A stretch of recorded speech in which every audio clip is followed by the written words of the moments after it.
Imagine standing on the edge of Glencoe at dawn, 3,000-foot peaks rising out of the mist, a single-track road cutting through the valley floor, and not another soul in sight. That image barely scratches the surface of what 7 days in the Scottish Highlands actually looks like. If you've been staring at the map wondering how to fit in Loch Ness, the Isle of Skye, ancient castles, whiskey distilleries, and that iconic Harry Potter viaduct without burning yourself out, this video does all the planning for you. We're covering Inverness's best-kept secrets, the legendary Loch Ness Drive, Eilean Donan Castle at the right time of day, Skye's most dramatic landscapes, Glencoe and Glenfinnan, and a hilltop battlefield that will stop you in your tracks. This is how to spend 7 days in the Scottish Highlands. Let's dive in.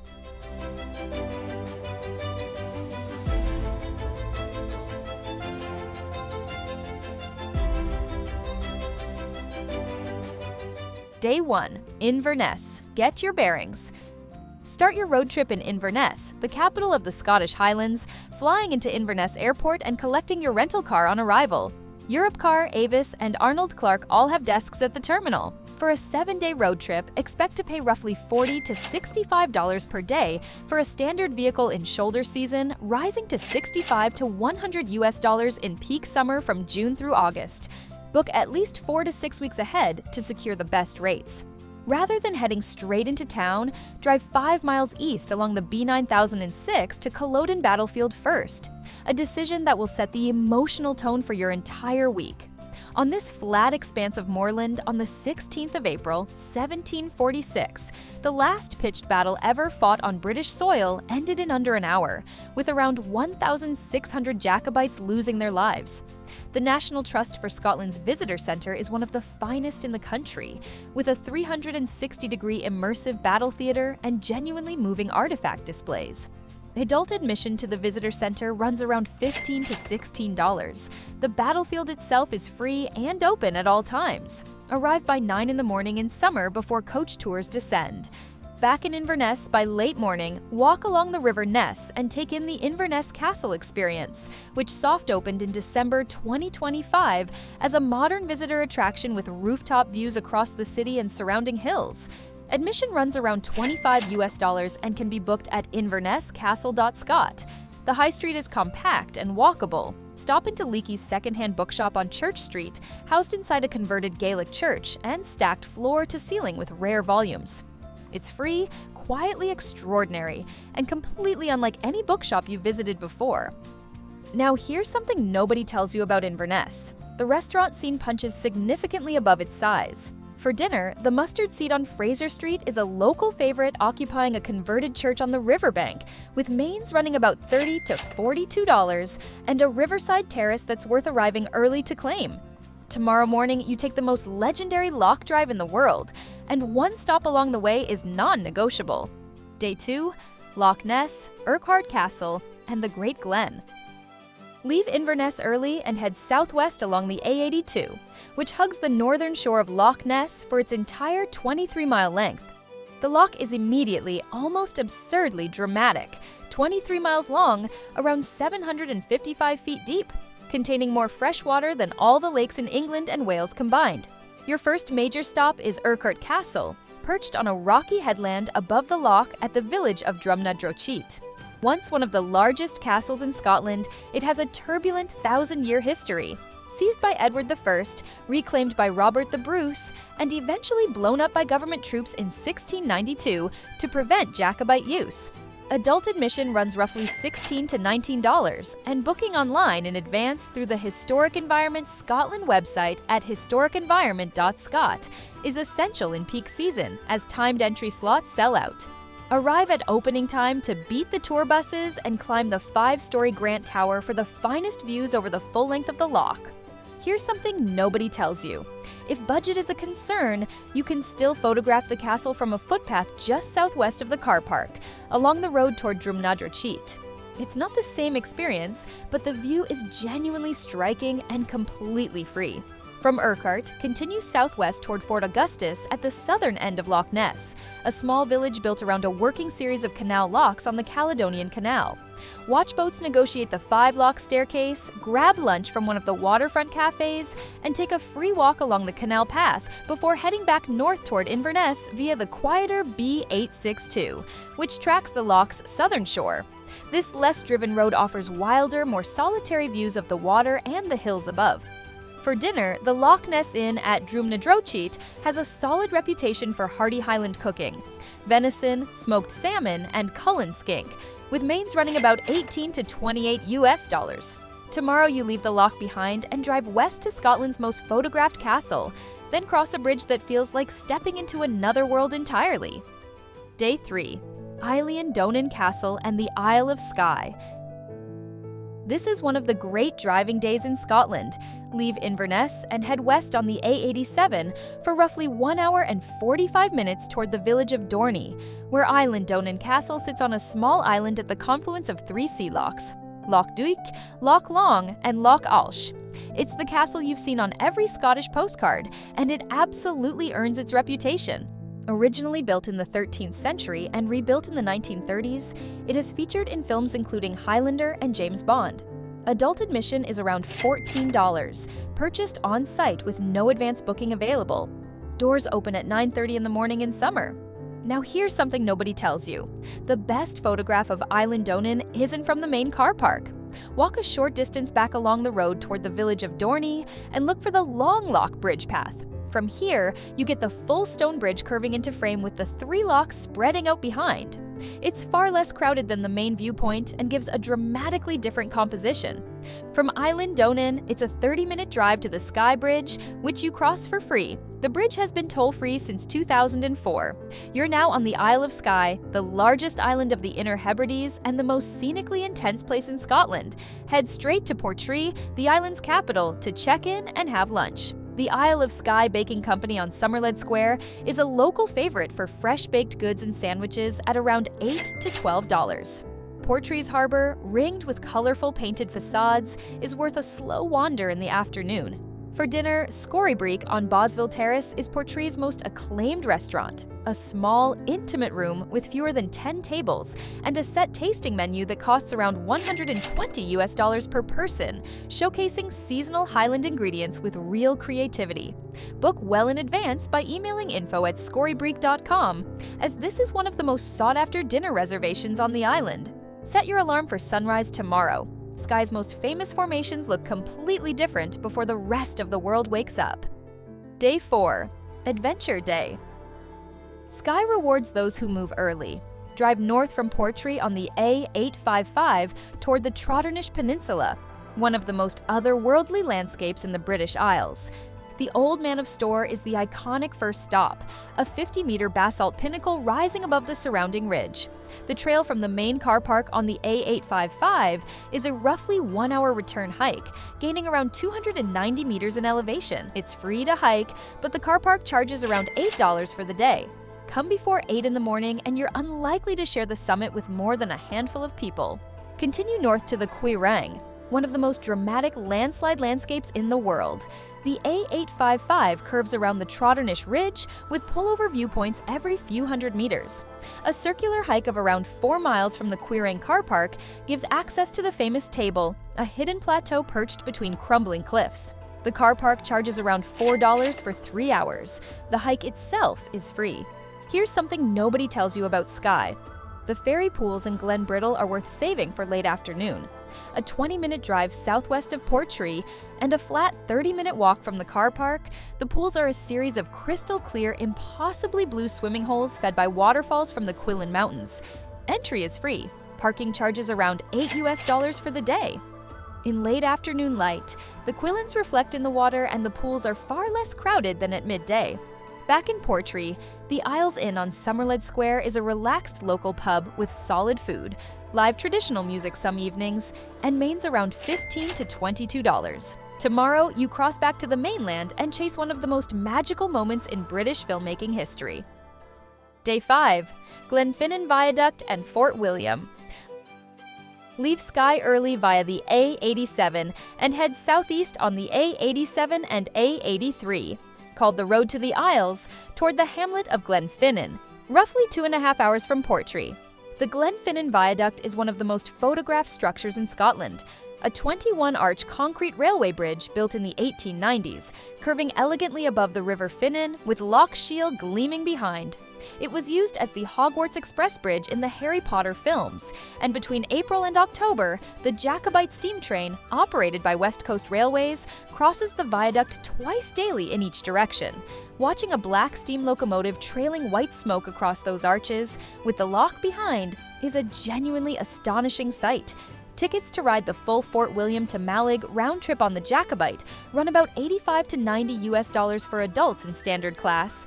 Book far in advance at westcoastrailways.co.uk, as this sells out months ahead in summer.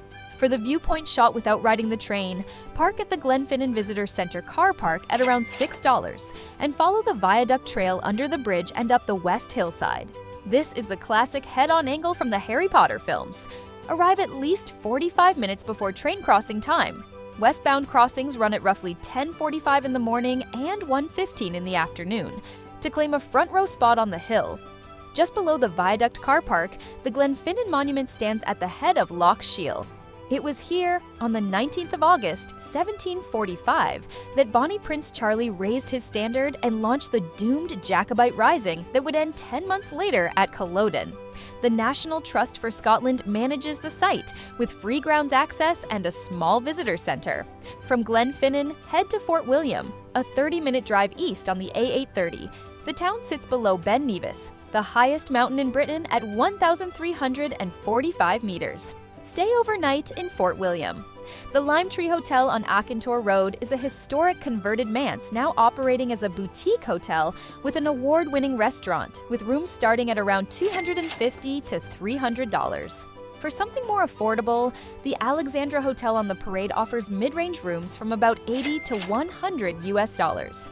Tomorrow, the most brutal and beautiful driving scenery on the entire route is waiting, and there's a valley ahead that James Bond and Bonnie Prince Charlie both called home. Day 6. Glencoe and the drive south. The 30-minute drive south from Fort William on the A82 into Glencoe is one of the most dramatic transitions in Scottish driving. You pass through mountain terrain that rises from the valley floor on all sides. The Three Sisters of Glencoe, 3 massive ridges of a single mountain called Bedia Nam Bian, dominate the eastern skyline. The Glen is also deeply historical.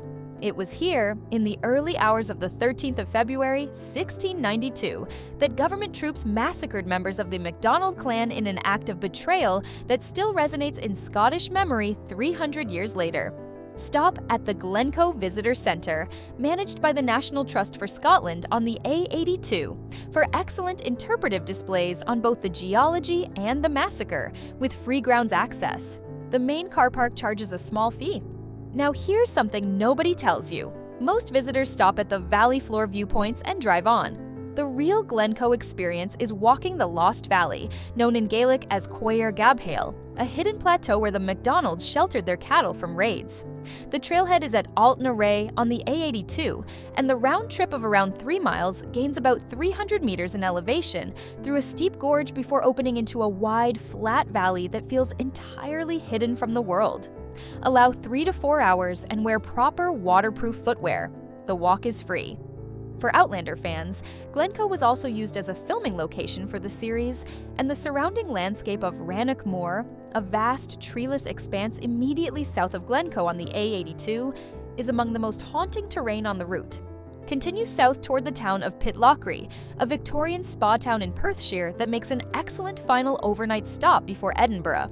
The town sits in a beautiful river valley and has a good selection of whiskey at the local shops.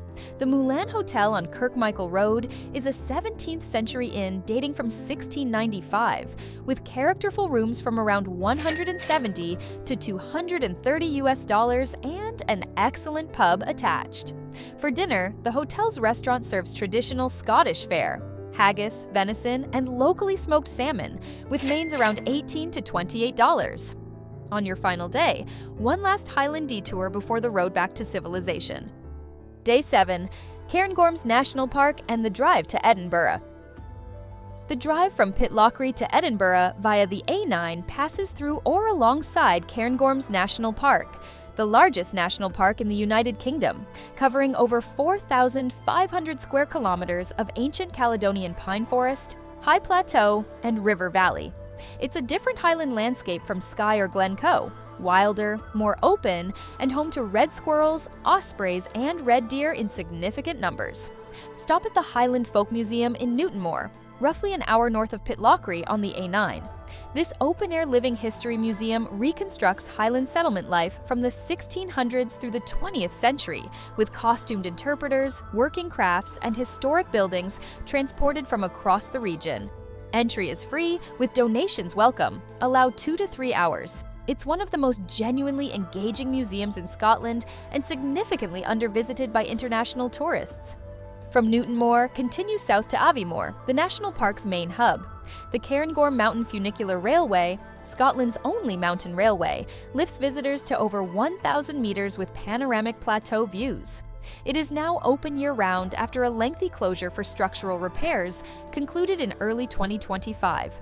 Check current status at cairngormountain.co.uk before visiting, as weather closures can occur.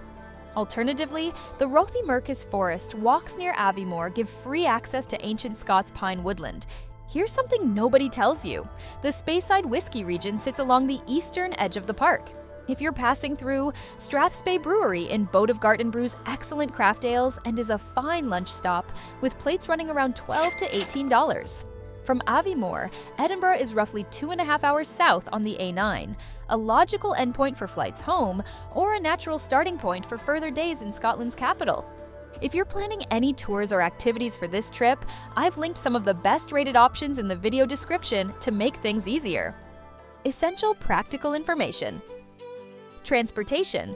A rental car is essential. The Highlands have no meaningful public transport between major sites. Pick up in Inverness and drop off in Edinburgh for a logical one-way route, noting that drop-off fees vary by company. Budget $40 to $100 per day depending on season, plus fuel on top of that.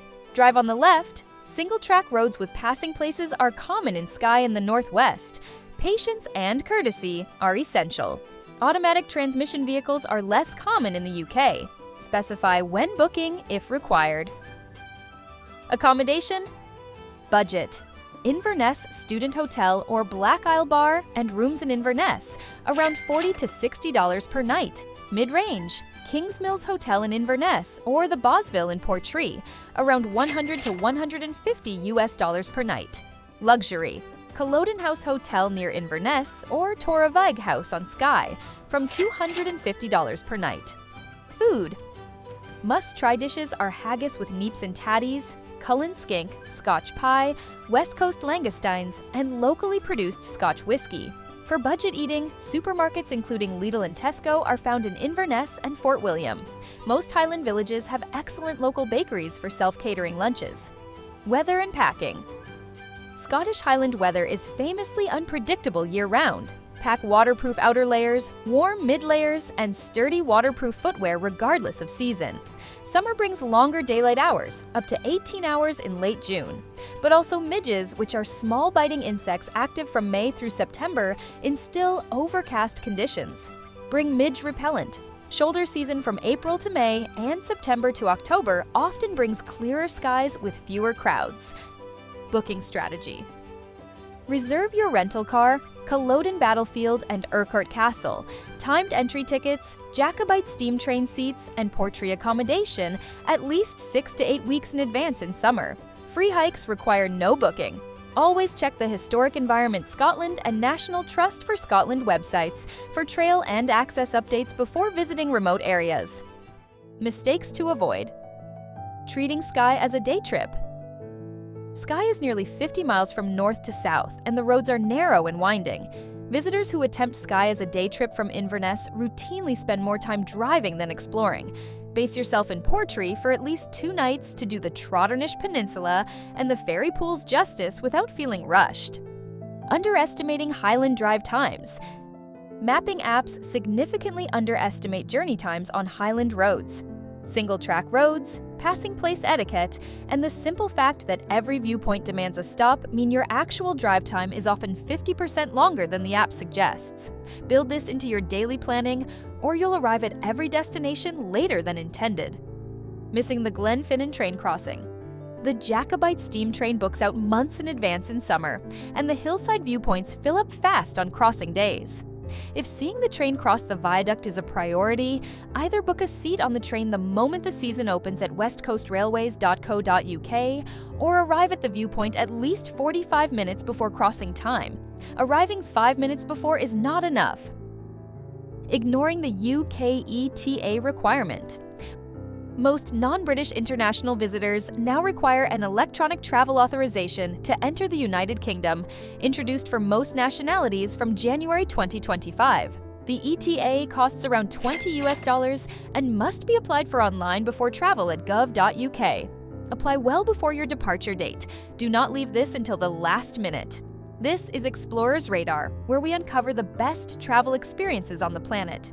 Which day would you choose first? Let me know in the comments below, and don't forget to like this video if it helped with your planning. Make sure to subscribe and hit that notification bell so you don't miss our next destination guide coming very soon. And check out our next video for another incredible destination worth adding to your travel list.